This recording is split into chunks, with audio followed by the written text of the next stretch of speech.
அன்பானவர்களே, மீண்டுமாய் உங்களை நான் ஆண்டவராகிய இயேசு கிறிஸ்துவின் மகிமையான நாமத்தில் வாழ்த்துகிறேன்.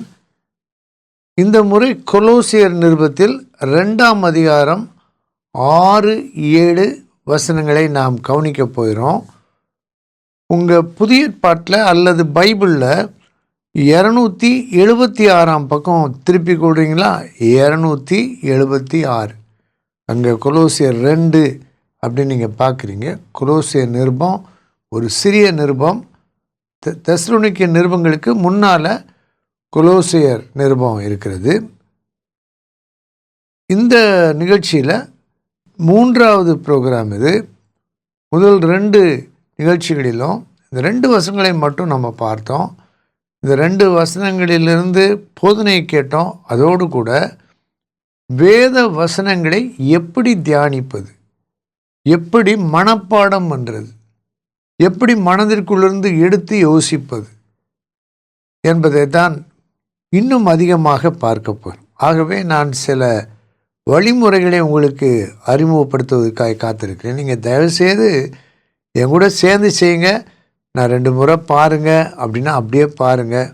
கோடு போட்டுக்குங்க அப்படின்னு சொன்னால் கோடு போட்டுக்குங்க. இது ரொம்ப ஸ்பீடாக இருக்குன்னு நினச்சிங்கன்னா இந்த லிங்க் உங்களுக்கு அனுப்பி தரலாம். நீங்கள் உடனே லிங்க்கு கேட்டு வாட்ஸ்அப்பில் அனுப்புனீங்கன்னா நீங்கள் நல்ல முறையில் வேத வசனங்களை தியானிக்க, ஆராய, மனப்பாடம் பண்ண கற்றுக்கொள்ள வேண்டும். இதில் பழகி பயிற்சி பெற்று நீங்கள் மற்றவங்களுக்கும் இதை போல் சொல்லிக் கொடுக்கலாம். இந்த ப்ரோக்ராம் டேட் டைம் என்று அழைக்கப்படுகிறது, டீச்சிங் அண்ட் ட்ரைனிங். இந்த வசனத்தை நான் வாசிக்கிறேன். நீங்கள் கூட என் கூட சேர்ந்தே வாசிக்கலாம். ஆகையால் நீங்கள் கர்த்தராகிய கிறிஸ்து இயேசுவை ஏற்றுக்கொண்டபடியே அவருக்குள் வேர் கொண்டவர்களாகும், அவர் மேல் கட்டப்பட்டவர்களாகும், அவருக்குள் நடந்து கொண்டு நீங்கள் போதிக்கப்பட்டபடியே விசுவாசத்தில் உறுதிப்பட்டு ஸ்தோத்திரத்தோடே அதிலே பெருகுவீர்களாக. இது ஒரு ஆலோசனை போல்தான் காணப்படுகிறது. கட்டளை தான், ஆனால் ஆலோசனை போல சொல்லப்படுகிறது.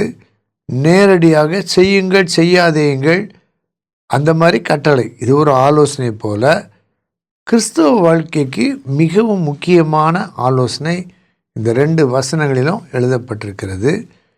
இந்த கொலோசி நிருபத்தை பற்றிய ஒரு சின்ன அறிமுகம், அதாவது அப்போஸ்தலனாகிய பவுல் எழுதின 13 நிருபங்களிலே 9 நிருபங்களை 7 சபைகளுக்கு எழுதினார். அதில் சில சபைகளை அவர்தான் ஸ்தாபித்தார். சுவிசேஷத்தை பிரசங்கித்து விசுவாசிகளை சீஷராக்கி சபைகளை ஸ்தாபித்தார். உதாரணமாக கொரிந்து சபை, தெசலோனிக்கே சபை. ஆனால் கொலோசே, கலாத்தியா அந்த பகுதிகளிலே பவுல் அப்போஸ்தலன் ஊழியம் செய்வது, அவர் என்ற பகுதிகளுக்கு பவுல் செல்லவே இல்லை. அங்கிருந்த சபைகளை பற்றி கேள்விப்பட்டார்.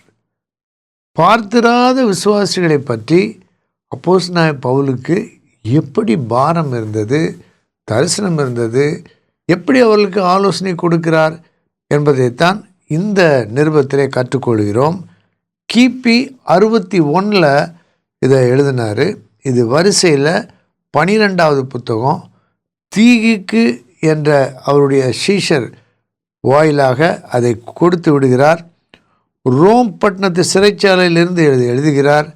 5 சிறைச்சாலை நிருபங்களிலே கொலோசே நிருபமும் ஒன்று.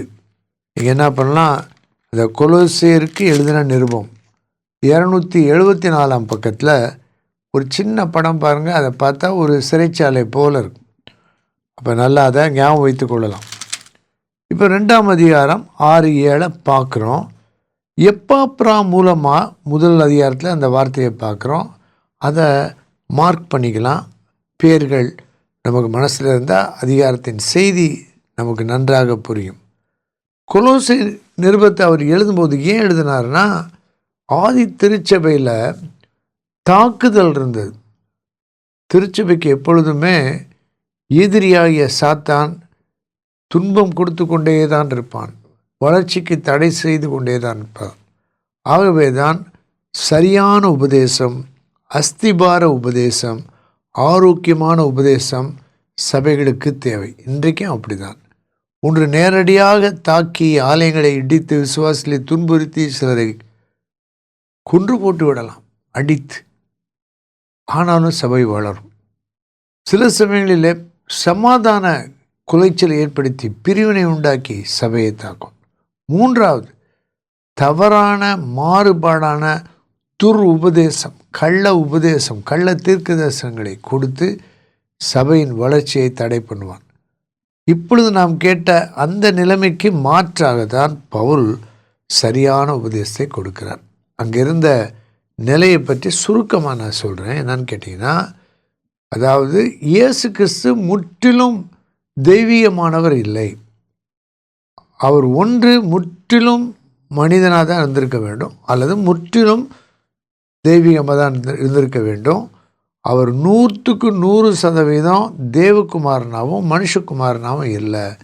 எதை மேட்டர் பொருளுள்ள பார்க்குறோமோ அதில் தெய்வீகம் இல்லை அப்படின்னு என்பதை தான் அவர் வலியுறுத்தினார்கள். இயேசு கிறிஸ்துவின் தெய்வீகத்துவத்தை அவர்கள் எதிர்த்தார்கள், மறுத்தார்கள்.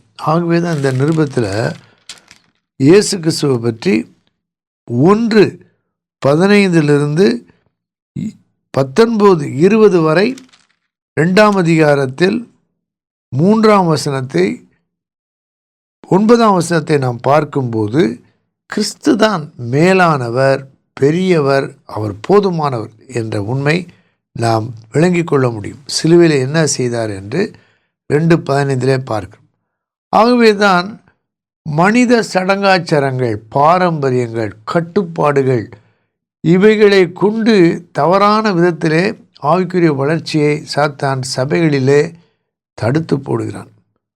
பவுல் அப்போஸ்தலன் ஆவிக்குரிய வளர்ச்சி எப்படி உண்டாகும் என்பதுதான் 6-7 வசனங்களிலே சொல்லுகிறார். இந்த பக்கம் 276 ரொம்ப விசேஷமான பக்கம். என்னன்னு கேட்டிங்கன்னா, 6-7 அப்படியே உங்கள் ஃபிங்கரை நகர்த்தி கொண்டு வந்தீங்கன்னா 18. இது 2 பகுதிகள்லையும் ஸ்க்ரீனில் பாருங்களேன், அது வளர்ச்சியை பற்றி சொல்லுது. பெருகுவீர்களாக என்ற ஒரு வார்த்தையை பார்க்கிறோம், கட்டப்பட்டவர்களாக என்ற ஒரு வார்த்தையை பார்க்கிறோம். 18 3வது வரியில் முதல் வார்த்தை வளர்ச்சின்னு பார்க்கணும். இப்போ வளர்ச்சியை பற்றி நாம் தெரிந்திருக்க வேண்டும். வளர்ச்சியை பற்றி புதிய ஏற்பாட்டில் முக்கியமாக எங்கெல்லாம் வசனங்கள் இருக்கிறது ஆவிக்குரிய வளர்ச்சியை பற்றி. அந்த பவர் பாயிண்ட் பாருங்களேன், கொஞ்சம் நேரம் பாருங்கள், நீங்களும் பாருங்கள். இது தேவையானா உடனடியாக please send notes on growth, வளர்ச்சியை பற்றிய குறிப்புகளை உடனடியாக அனுப்புங்கள் அப்படின்னா உடனே அனுப்பிடுவோம். நீங்கள் அதை பைபிளில் குறிச்சிக்கலாம், வாங்கி வச்சுக்கிறதுக்கு இல்லை. நீங்கள் வளர்கிறவர்களாக இருந்தால் அதை உடனே அதை வைத்து நோட்ஸ் எடுத்து குறித்து மற்றவங்களுக்கும் சொல்லிக் கொடுப்பீங்க. இப்போ இந்த 2 வசனங்களும் வளர்ச்சிக்கு ரொம்ப முக்கியமானது. இந்த வசனத்தை மனப்பாடம் பண்ணுறதுக்கான வழிமுறைகள் இப்போ பாருங்கள். ஆகையால் நீங்கள் கர்த்தராகிய கிறிஸ்து இயேசுவை ஏற்றுக்கொண்டபடியே, இப்படி செயல்கள் மூலமாக மனதில், மெமரியில், ஞாபகப்படுத்தும் பகுதியில் ஒரு டேங்க் மாதிரி இருக்குது, அதுக்குள்ளே உள்ளே கொண்டு போயிடலாம். ஆகையால் நீங்கள் கர்த்தராகிய கிறிஸ்து இயேசுவை ஏற்றுக்கொண்டபடியே. இன்னொருட பார்க்குறீங்களா, எங்கூட சேர்ந்து சொல்கிறீங்களா? ஆகையால் நீங்கள் கர்த்தராகிய கிறிஸ்து இயேசுவை ஏற்றுக்கொண்டபடியே. அதான் முதல் பகுதி. 7ஆம் வசனத்தில் முதல்ல கவனிச்சிங்கன்னா, நீங்கள் போதிக்கப்பட்டபடியே, நீங்கள் போதிக்கப்பட்டபடியே. இது 2 தான் ரொம்ப முக்கியமான ஒரு கதவுக்கு ஹிஞ்ச் அப்படின்னு சொல்லுவாங்க. பார்த்துருக்கீங்கல்ல, ஹிஞ்ச். அதில் தான் கதவு அசைது பூட்டுறோம், திறக்கிறோம். அது மாதிரி தான் இந்த 2 சொற்றொடரும். நீங்கள் ஏற்றுக்கொண்டபடியே, நீங்கள் போதிக்கப்பட்டபடியே. முதல் வசனத்தில் 3 காரியம் பார்த்தோம்.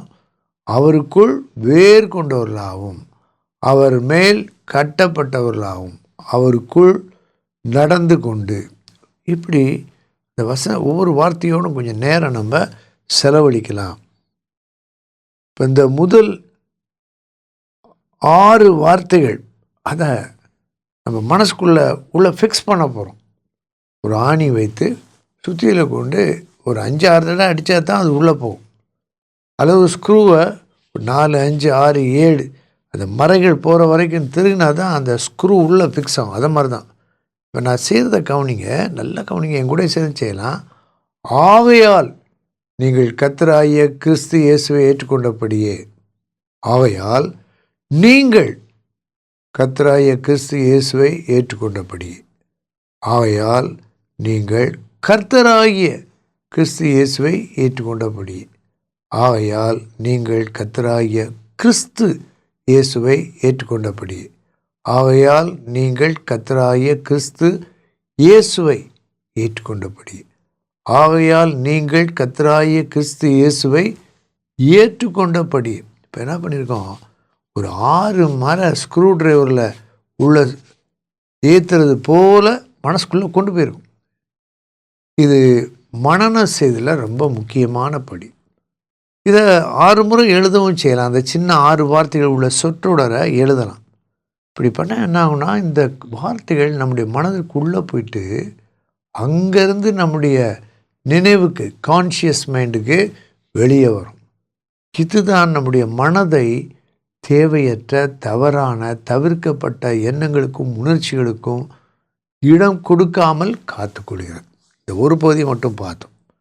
அதுக்கப்புறம் 3 இருக்குது பார்த்தீங்களா, அவருக்குள் வேர் கொண்டவர்களாகும், அவர் மேல் கட்டப்பட்டவர்களாகும், அவருக்குள் நடந்து கொண்டு. அவருக்குள் நடக்கணும். நான் இன்னொரு முறை சொல்கிறேன், முந்தைய ஒரு ப்ரோக்ராமில் சொன்னேன், ஒரு வரப்பில் நடக்கிற மாதிரி தான்.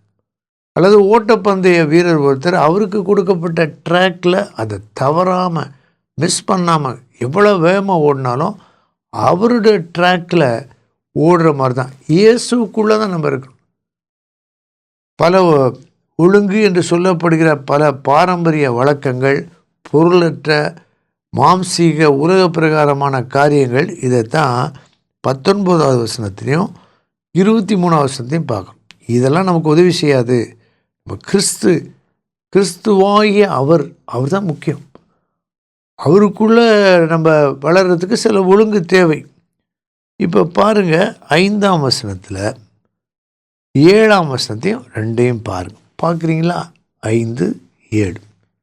7 ஏற்கனவே வாசித்திருக்கோம். 2வது வரியில் 2வது வார்த்தை பார்க்குறீங்களா? 2வது வரி 2வது வார்த்தை. அதை ஒரு குறிப்பிட்ட கலரில் நீங்கள் நோட் பண்ணிக்கலாமே. என்னன்னா, உறுதிப்பட்டுன்னு இருக்கு. அதே வார்த்தை பாருங்கள், விசுவாசத்தின் உறுதியையும். ஒரே கலர், இந்த உறுதிப்பட்டு, உறுதி, ஒரு க்ரீன் அண்டர்லைன்னா, ஆகா, 2 வார்த்தை 2 வசனத்துலேயும் வருது, 5லேயும் வருது, 7லேயும் வருது. விசுவாசத்தில் உறுதிப்பட்டு, கடைசி ஸ்தோத்திரத்தோடே அதிலே பெருகுவீர்களாக.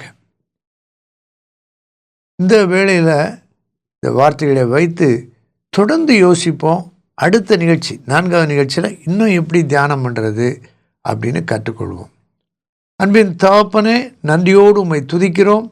எங்களுக்கு கர்த்தர் கற்றுத்தரும் பாடங்களுக்காக, பயிற்சிக்காக, பழக்கத்துக்காக நன்றி சொல்கிறோம். ஒவ்வொருவரையும் ஆசீர்வதித்தல், ஒவ்வொருவரும் வேதத்தை தியானிக்க நீர் கற்றுத்தாரும். இந்த நிகழ்ச்சியின் மூலமாய் அநேகர் வேதத்தை நேசிக்க, வேதத்தின் வழிகளில் நடக்க, வேதத்திலே வேரூன்ற மன்றாடி செபிக்கிறோம். இயேசுவின் நாமத்தில் கேட்கிறோம் பிதாவே, ஆமென்.